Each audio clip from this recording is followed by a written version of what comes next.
Uy,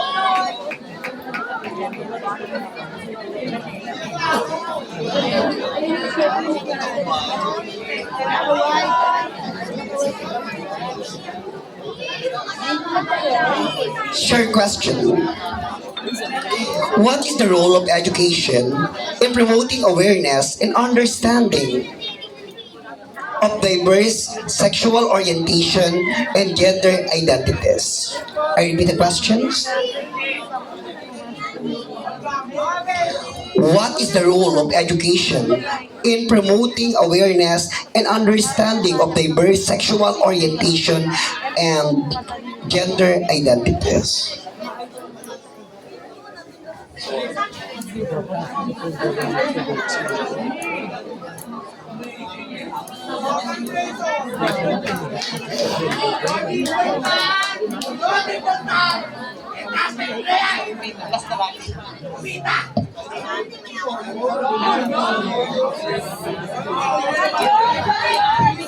Ay nako, tumatanda tayo ng paurong. For me, the role of education in promoting sexual orientations and gender identity is to have our own knowledge about what is SOGI. When we say SOGI, it is the sexual orientation, gender identity, and expressions. I believe the role of education is to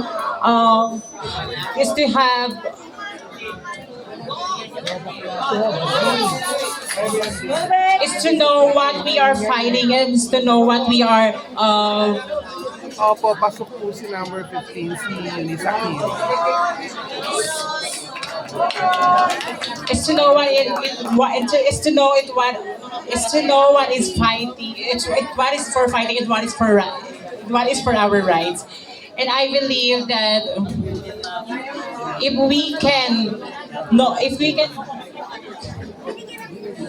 have an education and if we can educate ourselves about the gender identity and sexualities, we can have a more exclusive we can have a more inclusive and a diverse society. Thank you.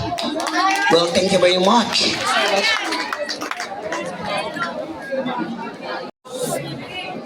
Why?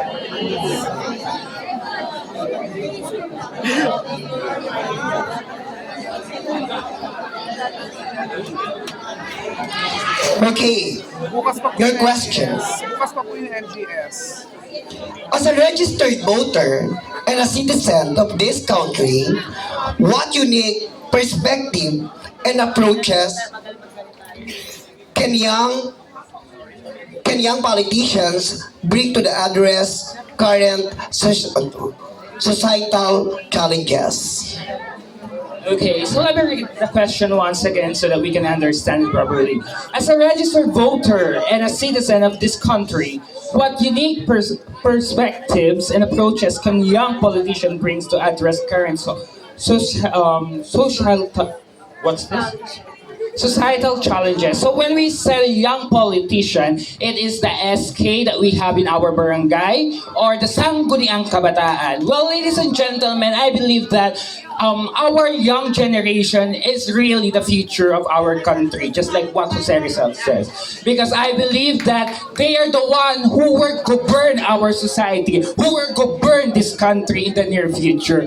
Therefore, it is very important that they know what is really right in this world, what is our rights as a human, what is our rights as a LGBTQI community plus member. Why? Because if you know what is right, therefore you will never go wrong.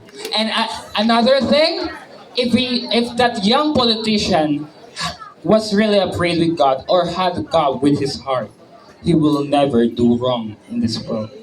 That's why I always believe the perspective of young politician is very important, and that will start in their house and in their family. Thank you. Thank you.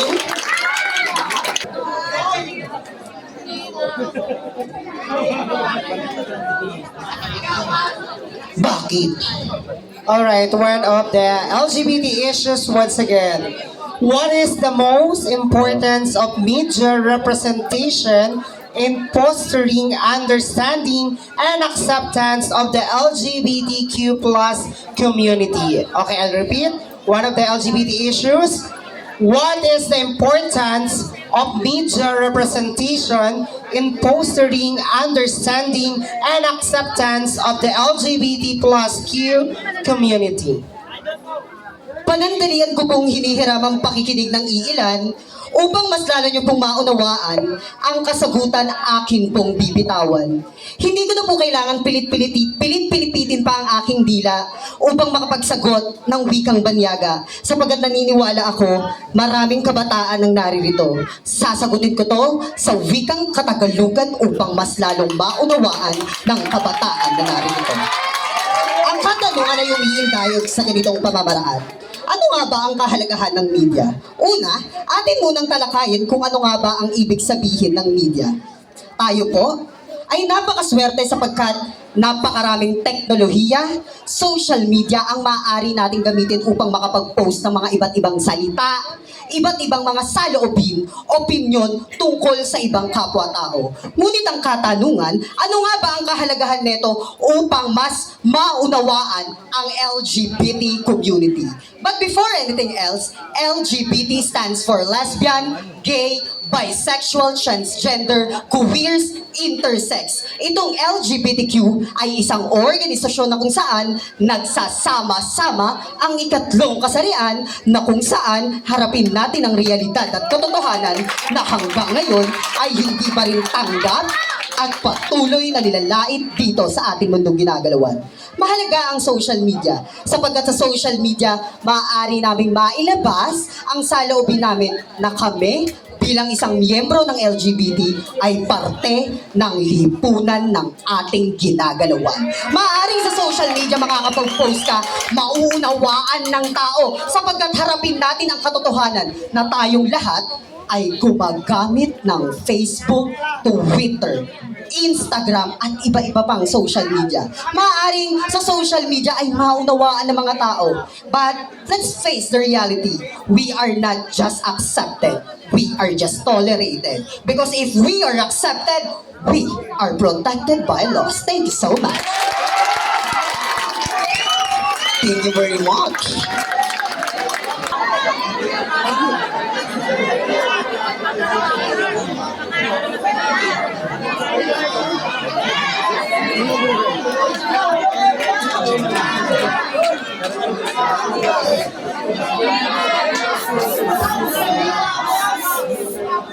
All right, Miss Juliana, here's your question. From TikTok influencers, explore the impact of TikTok on shaping trends and social perceptions and the responsibility it places on influencers. I'll repeat, from TikTok influencers. Explore the impact of TikTok on shaping trends and societal perception and the responsibility it places on influencers. All right. Good evening, ladies and gentlemen. Let me just repeat the question.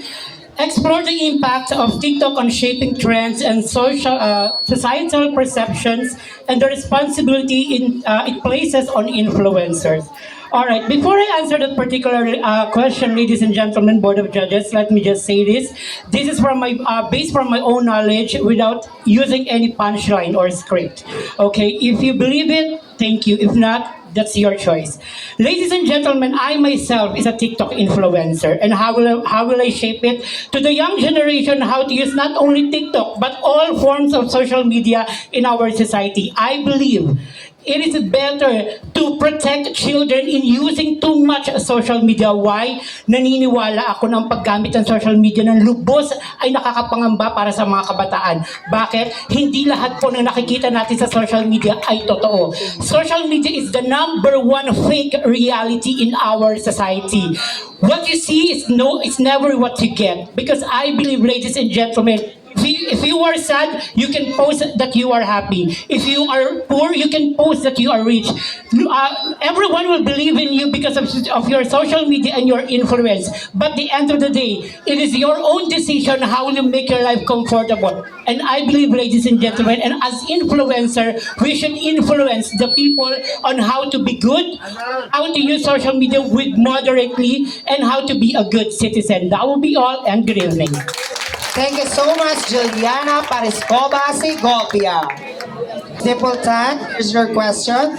Once again from TikTok influencers.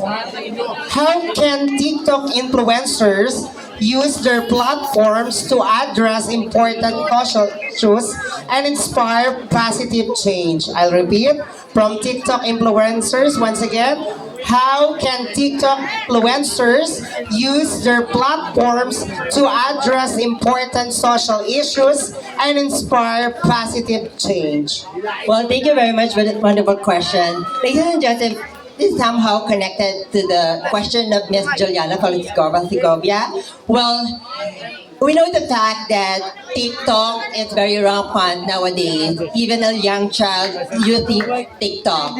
And we cannot deny the fact that in TikTok, there's a lot of fake news, a lot of videos that negative, or a lot of things that not unnecessarily for each and every one. That's why, ladies and gentlemen, as TikTok influencer, each and every one of us can be a TikTok influencer at your own way. Even you don't have that much follower, or even much you have this more follower. How can we be a TikTok influencer?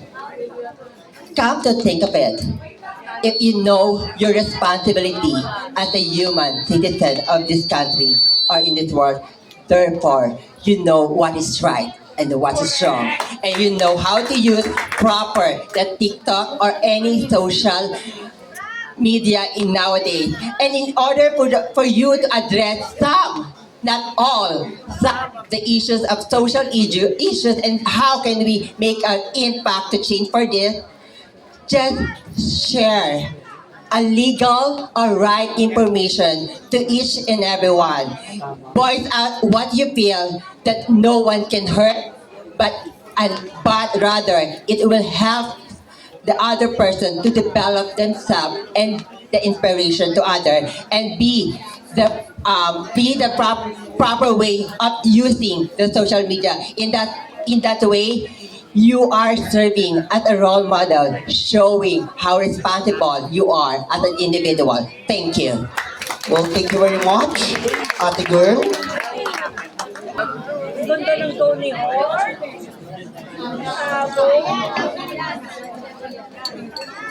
All right, Miss Andrea Brillantes, your question is from LGBT issues. As a trans woman yourself, what are the challenges faced by every trans woman like you? And how does society can better support your rights and well-being? Again, from LGBT issues, as a trans woman yourself, what are the challenges faced by every trans woman like you? And how does society can better support your rights and well-being?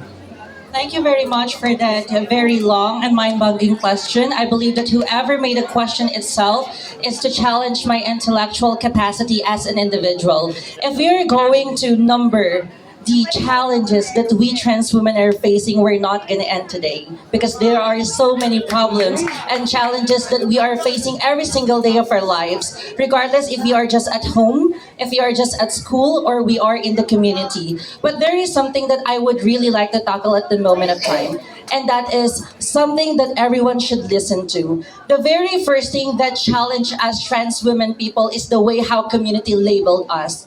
In what manner?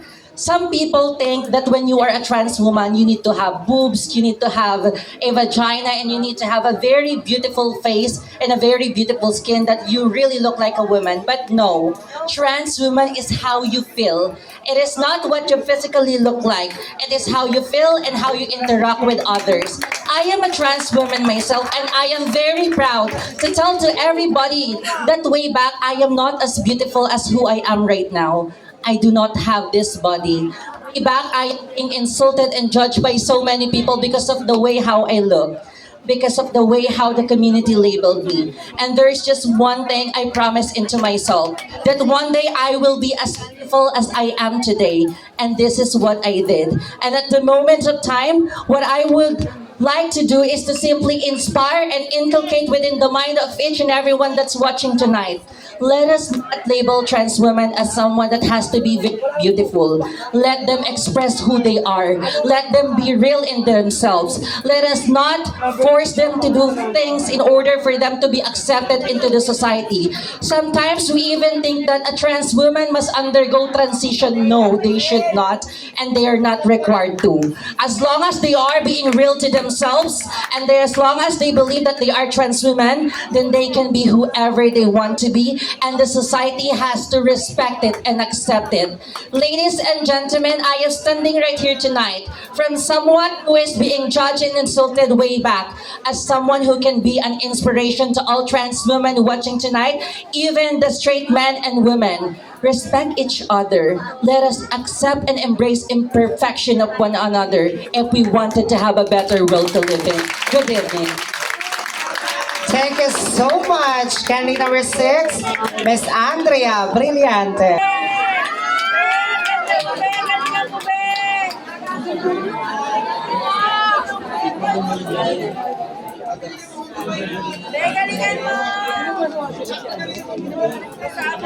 All right, Miss Liza Soberano, here's your question. Once again, from LGBT issues. In what ways can individuals be allies to the LGBTQ plus community and contribute to fostering an inclusive society? Once again, from LGBT issues, in what ways can individuals be allies to the LGBTQ plus community and contribute to fostering an inclusive society? Okay, thank you so much for the wonderful question. We can deny that we LGBT are the center of discrimination, and we can deny the fact that we LGBT because they thought that we LGBT are the jinx of society without knowing our story. Ladies and gentlemen, as a beauty queen, I want to encourage everyone to contribute fostering an inclusive society by accepting ourselves and to be confident of what social issue we are facing, because we LGBT are the most powerful human being, because we are powerful, liquefied, and exclusive transgender women, because we LGBT are deserved to be accepted, loved, and respect. Na kahit anuman po ang sabihin nila, bandera natin, hindi tutumba. Thank you and good evening. Thank you so much, Miss Liza Soberano.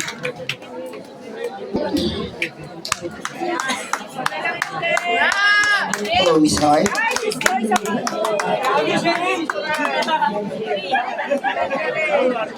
Opo, si Eunice po yan. Pero mas maganda to. Sarah! Rivera! All right, Miss Eunice, here's your question from young politicians. How can mentorship programs be established to encourage and support young individuals pursuing careers in politics? Once again, from young politicians, how can mentorship programs be established to encourage and support young individuals pursuing careers in politics?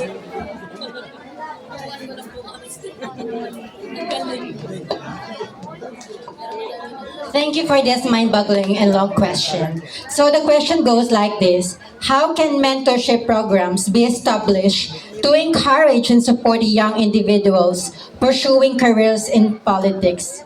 First and foremost, I would love to make them realize on what kind of economic we experiencing right now. Nakikita po natin na ang Pilipinas ay lugmok na po.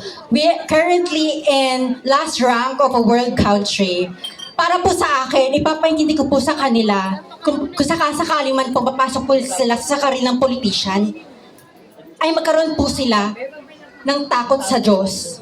Pangalawa, dapat po ay may sinseridad po sila at may puso para sa bawat may hirap na Pilipino. At pangatlo po, para po sa akin, isa puso po nila kung ano man po ang tatahakin nilang pwesto sa isang gobyerno. Dahil naniniwala po ako, mga kaibigan, na magsisimula sa mataas na gobyerno ang pagkakaroon ng maunlad at progreso ng ating ekonomiya dahil it will have it could have a domino effect for everyone. It will always start from the top to bottom. Kaya mga kaibigan, hinihikayat ko po ang lahat ng mga manonood ngayon maging wise voter tayo sa darating man na halalan sa ating bansa. Because I always believe that we are the one who can create our future and who knows that our country will become one of the Tigers Asia. Thank you. Thank you very much. And to complete our magic dance, in what ways can influencers contribute to combating misinformation and promoting fact-checking on social media? Ay! Ay! Kala niya butterfly siya. Ay! Ay!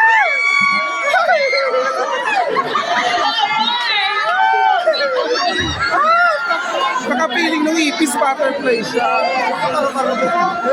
Ay! Nagkagulo I repeat the question. Ay!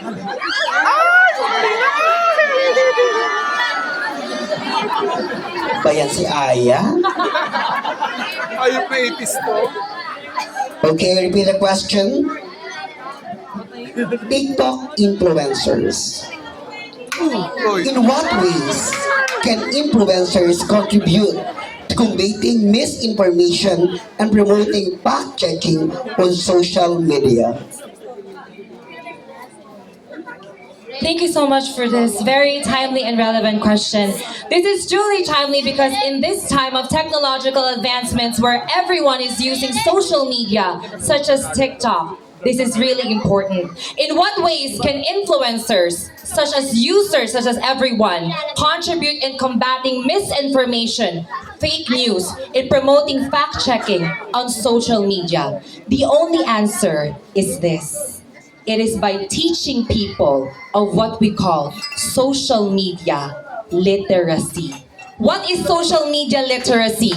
It is when you know not to share something, especially if you are unsure of its truthfulness. Yes, you can simply share. Madali lang pong mag-share ng isang pindot. But what are you contributing to society, especially on the social media platforms? You are spreading fake news, and with that, you are giving unsolicited educational things that people are absorbing by the use of their phones and their tablets. And with that, you are not a literate person. Why do I say so? Dahil bago mo ibibigay ang isang bagay, dapat hihimay-himayin mo muna kung totoo ba ang binabasa mo. Because not everything on social media is factual. And every single variable and example should be taken into consideration before you yourself should believe something. And the best example is the deaths of actors and actresses. Mababasa natin namatay si ganito, namamatay si ganyan,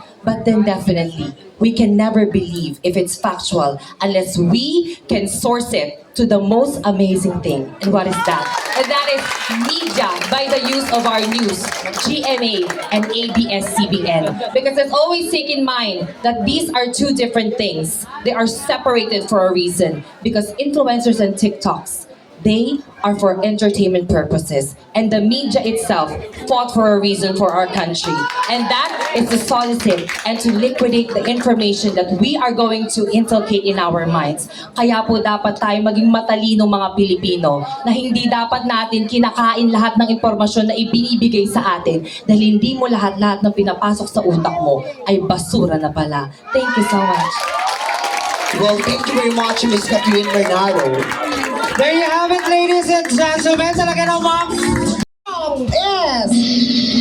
Goes to candidate number...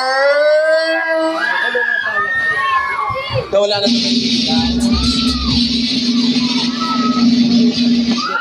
Congratulations, you are the fourth runner-up, Ate Jackie Gonzaga. You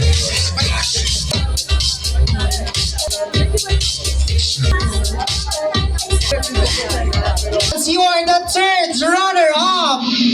Goes to Congratulations, you are the third runner-up, Miss Liza Soberano.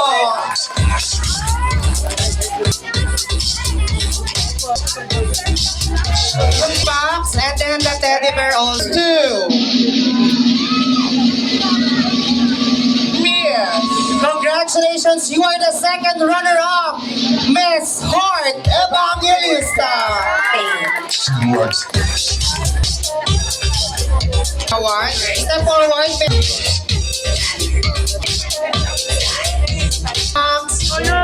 Kaya naman tawagin na natin, our first runner-up is Congratulations, you are the first runner-up.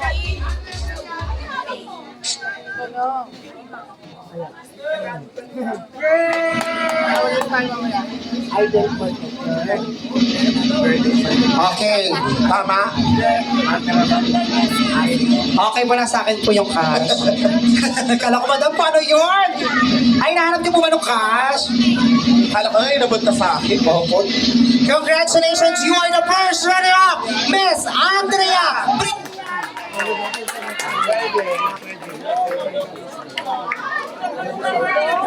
Wala nga na.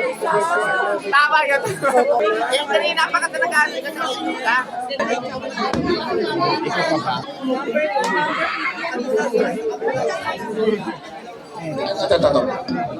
Alright, ladies and gentlemen, this is the moment of truth. Ang tatangalin natin, Queen of Donbosco 2024 will receive 15,000 pesos plus a teddy bear, a crown, and more gift box. Kaya naman, you are Miss Gay, Queen of Donbosco 2024 goes to Congratulations, you are the Queen of Donbosco 2024. Huwag na natin patagalin pa, Miss Catherine Bernardo.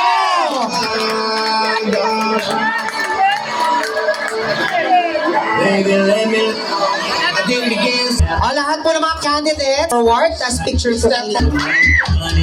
Thank you so much, people.